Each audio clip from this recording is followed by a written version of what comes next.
Over the years, I've spent a ton of money eating out at some of the best and worst restaurants in Atlanta. But I never dine alone. I always take a few of my friends from music, sports, and entertainment to share a meal, share a laugh, and hopefully split the bill.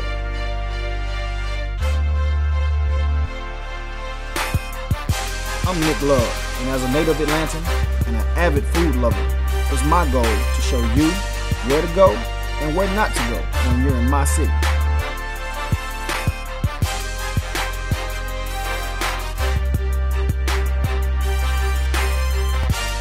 This is ATL Bite Life. Let's eat.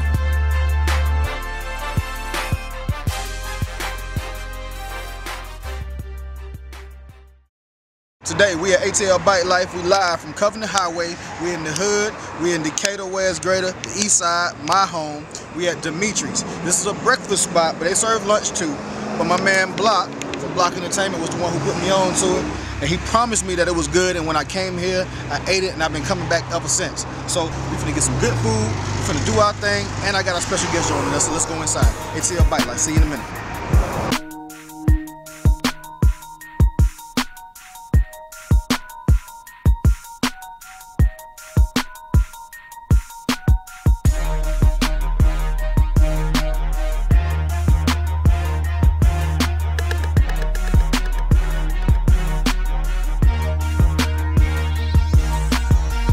Alright, cool. Look, I'm about to go back into the kitchen, get with Diaz, the owner, slash chef, slash part-time waiter, slash Mr. Everything here at this restaurant.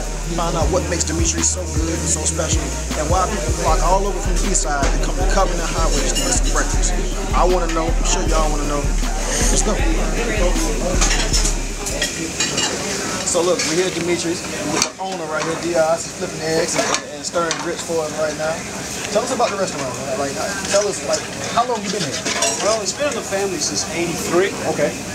But the place has been here since 1960. Wow. Started off as a barbecue joint. Okay. That's the big pit right behind you there. Okay. Which hasn't been used in about 40 years. I think we had a little fire in there. Okay. Now, is there a signature dish or just something that everybody comes here for? Well, lately we've been promoting fish and grits, and that's really taken off pretty good. Right. But Thursdays, especially when I have catfish on the menu, it's a blowout. So how are people finding out about the place? Word of mouth. Word of mouth. So the guest that we got coming today is a regular customer here. And I know that Diaz knows who he is. I know that Tracy knows who he is. So we're going to get out of here, let them get back to their work. We're going to sit down. And then my man, when he shows up, we're going to have a real good interview. I think he's going to tell you some things that might surprise you, some things you don't know about him. And I'm expecting a good time. He might even bring the crew through. Let's see.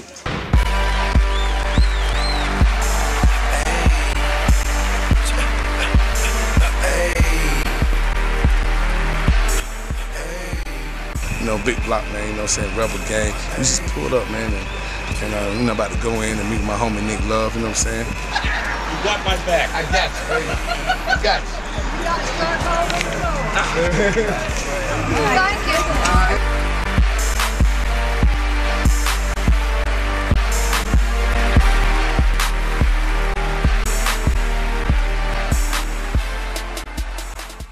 ATL Bite Life, we are back. I got my boy Big Block in the building. Yeah. We live from Dimitri's. Like I told y'all, my man was gonna come through. He here. For y'all who don't know, he's actually the man who put me on to this restaurant. Yeah. Got me out the house at 7 o'clock in the morning, early. Yeah, man, you gotta get that worm, man. We had to chase that worm about 7 o'clock in the morning, man. What's your order today, though?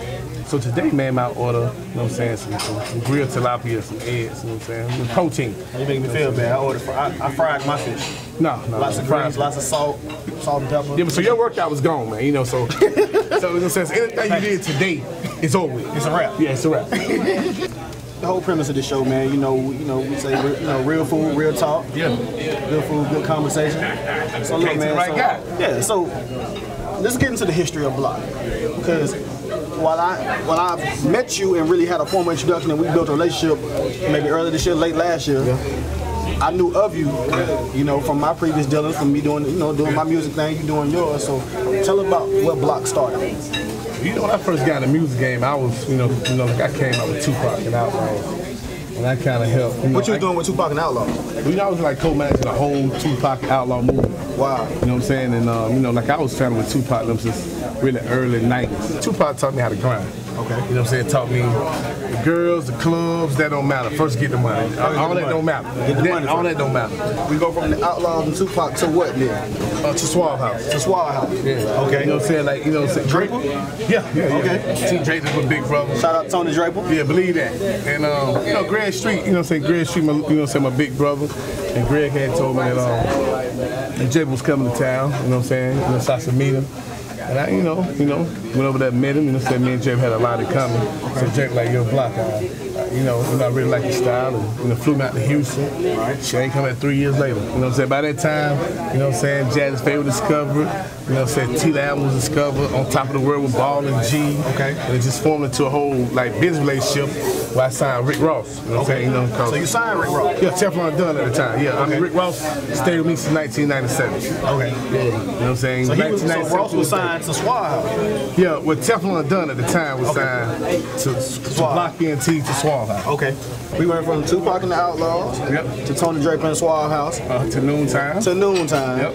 And then we go straight to Block. Is that where we start at? Well, and we talking about restructuring. We talking about just the history of after Noontime.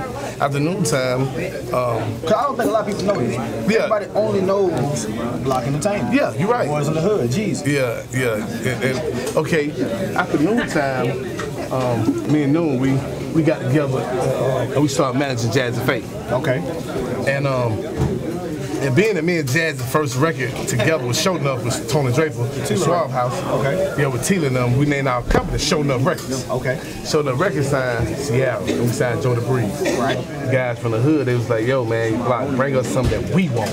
Right. You know what I'm saying? Because we already don't like rappers, we don't like the music business at all. So I've always wanted to do a group called Boys in the Hood, because I raised in LA too, so I raised in Watts. Okay. As well as Atlanta. Who was the original members of Boys in the Hood? Yeah, the original member was Sean Poverty, Young Bloods, T.I., Trick Daddy. Thank you, man. So the original members of the group was Tip, Trick Daddy, Sean Paul, Joe the Breeze. Joe the Breeze, okay. Yeah, because that's when Trick had got out of the trouble he was in. So the parole officer let him come in for me. With me for a week. Trick started Boys in the Hood with me, hands down. Trick was with me from day one.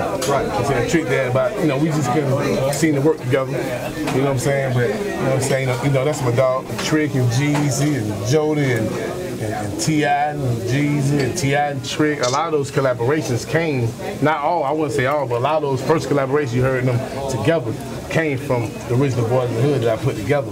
In this game, you have to take nothing and turn it into something that you want to be around. So I said, well, anybody can really create a super group. Right. One day, Big Meech called me and said, yo, because he knew I was managing Jazzy, he called and said he want to bring, bring a guy by there for Jazzy to do a record. Okay. I said, okay, cool, bring him back. So when he came to the studio, it was Jeezy, but it was Jay. I said, oh, that's my dog. Yeah. So Boys in the Hood takes off. It becomes really a Southern phenomenon because there was nothing like that. Man, it broke records, man. Let me tell you. First I put out the record, Them Boys. Them Boys. Yeah. Which, let me stop you there. Because the record was so big because Jody, in his own right, was a star in the city. Hands down. Jeezy was the new guy. But Jeezy had his own movement.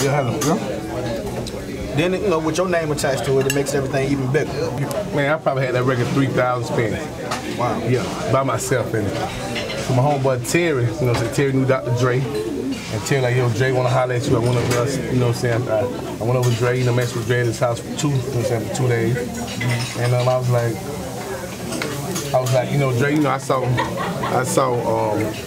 Dre, I saw G-Unit, I saw Game, I saw all those waiting. They was ready to go. And I was like, nah, this group gotta go now. So Puff and Dre was going over the group. So so I went with Puff because I knew at that time Puff didn't have nothing and Puff was ready to go right then. Puff cut the check out his personal account. Right. You know what I'm saying? So Boys in the Hood was formed and it came out crazy. Went gold. We sold like 480-some thousand records. And when Atlantic, Universal they thought it wasn't sell like 100,000. It's 2 other pieces of that puzzle, and I don't want to breeze through them, but Boys in the Hood lays the foundation for then a Young Jock, and then also a Gorilla Zoe. Now you got Rebel Gang going. The Rebel Gang, my second bloodline, man. You know, right? These guys really have a cause, and these guys really understand music. What you think about the food, man? I love it, man. Come on, man. You know, like, how often do you get over here? Every day. If I'm in town, this is where I'm at. You know, when you see how Frank Lucas, every morning he went to his cafe. Right. This is where I go. This is my cafe. So I'm looking forward to seeing big things from you, bro. Right time. You know what I'm saying? You a dude I look to, you know, for inspiration. Yeah. You know, we talk early in the morning. Yeah, believe that. You my wake-up call. Yeah. Like that. You know what I'm saying? So I appreciate you, my dog. For sure, man. As always, we gonna Bite Life. Hey, big boy, Block is in the building. Believe at that. Block, at Big Block ESC on Twitter. Hit him up. Eat it, Demetrius. Yeah. We here. You Block be here every day. Like I said, welcome to the table, rap for him, bust a hot 16, and we out of here, man. ATL Bite Life. Believe that. For more information on this restaurant, check out atlbitelife.com. And for more information on what's coming next with the show, check out watchunn.com. This is Nick Love, ATL Bite Life, signing out.